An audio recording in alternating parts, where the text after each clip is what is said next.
Pollution और AQI खतरनाक स्तर पर पहुंचने से ग्रैप 1 लागू कर दिया गया है। तो वहीं ग्रैप को ग्रेडेड रिस्पॉन्स एक्शन प्लान कहते हैं, जो प्रदूषण रोकने के लिए तुरंत उठाए जाने वाले कदम होते हैं।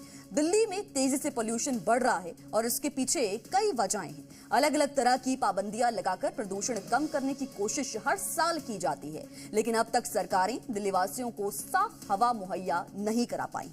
कितना खतरनाक है पॉल्यूशन और इसके सॉल्यूशन पर कैसे हो रही है पॉलिटिक्स, इस रिपोर्ट में देखिए।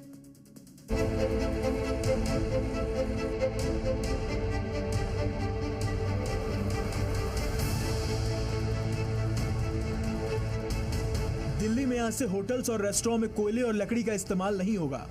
BS3 पेट्रोल और BS4 डीजल इंजन गाड़ियों पर रोक रहेगी। 1 जनवरी तक पटाखों के उत्पादन, भंडारण, बिक्री और उपयोग पर प्रतिबंध रहेगा। पॉल्यूशन फैलाने वाली बसों को दिल्ली में एंट्री नहीं मिलेगी।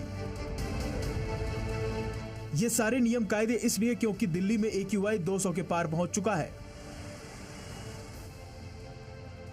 जो कंस्ट्रक्शन साइट्स हैं, चाहे वो सरकारी कंस्ट्रक्शन हो, चाहे वो प्राइवेट कंस्ट्रक्शन हो, उनमें डस्ट कंट्रोल मेजर्स अपनाए जा रहे हैं या नहीं अपनाए जा रहे हैं, इनकी इंस्पेक्शंस करेंगे। इन इंस्पेक्शंस की डेली रिपोर्टिंग हमारे ग्रीन वॉर रूम में आएगी और एनवायरमेंट मिनिस्टर के ऑफिस में और मेरे ऑफिस में दी जाएगी। ये 200 स्मॉग गन्स डिप्लॉय होंगी PWD की रोड्स पर और जो मेजर पोल्यूशन हॉटस्पॉट्स हैं वहां पर। दिल्ली में तेजी से पॉल्यूशन बढ़ रहा है। सर के ऊपर सिर्फ धुआं और धूल दिखाई देने लगी है, आंखें जलने लगी हैं। आगे पॉल्यूशन और बढ़ा तो एक बार फिर से सांस लेना भी दुर्भर हो जाएगा। दरअसल दिल्ली में हर साल ठंड शुरू होते ही पॉल्यूशन बढ़ने लगता है, जिसके अलग अलग कारण हैं। खराब सड़कों से उड़ती धूल, इंडस्ट्री और गाड़ियों से फैलता प्रदूषण, त्योहारों पर इस्तेमाल होने वाले पटाखे और हरियाणा पंजाब में जलाने वाली पराली।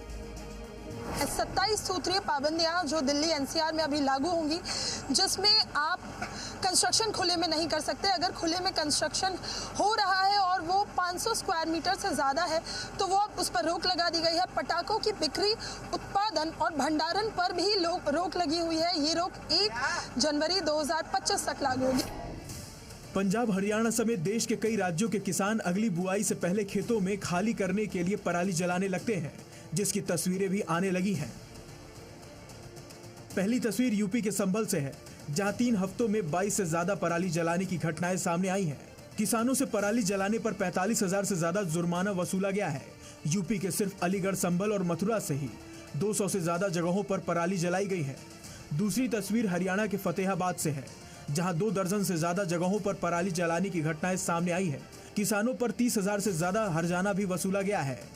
कुछ दिनों में ही हरियाणा में 468 जगहों पर पराली जलाई गई है। तीसरी तस्वीर पंजाब से है, जहां पिछले 4 दिनों में पराली जलाने के 900 मामले सामने आए हैं। किसानों से लगातार पराली न जलाने की अपील भी की जा रही है।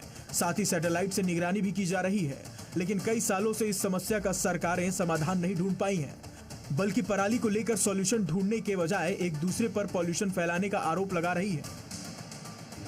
दिल्ली में हमारी सरकार है, लेकिन दिल्ली के चारों तरफ भाजपा की सरकार है। एक तरफ उत्तर प्रदेश में भाजपा की सरकार है, दूसरी तरफ हरियाणा में भाजपा की सरकार है, उधर राजस्थान में भाजपा की सरकार है और केंद्र में भाजपा की सरकार है। दिल्ली चारों तरफ से भारतीय जनता पार्टी के सरकारों पर निर्भर है।